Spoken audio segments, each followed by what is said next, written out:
Kain, may chicken feet tayo dyan.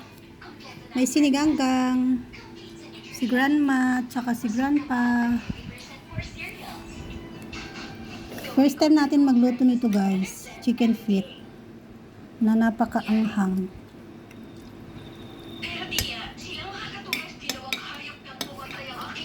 Sauce pa lang, ulam na.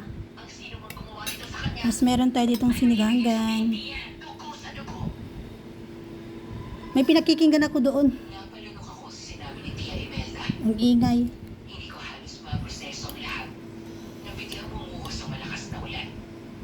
Agad akong tumakbo kami papunta sa kubo pero dahil sa lakas ng ulan, nabasa pa din kami.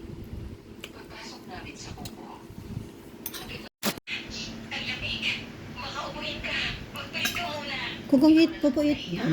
May damit akong dala. Kain. Kung wala kang dinala kanina, kaya naghanda ako ng para sa'yo. Maraming salamat, Iya. Sige po, mag-ibihis na muna ako. Nahihilaw ako umiiwas ng tingin kay Tia Imelda. Gusto ko maging di pansinin.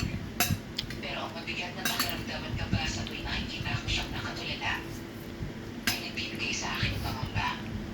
Pumasok ako sa isang maliit na kwarto. Sa loob may gawa sa kawayang higaan ay malikit na cabinet. Yun lang.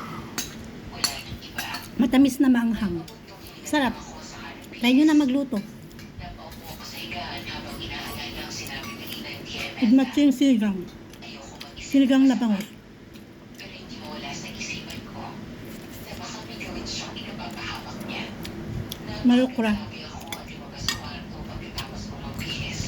Inanap ko si Tia Imelda. Tia Imelda? Nasaan po kayo?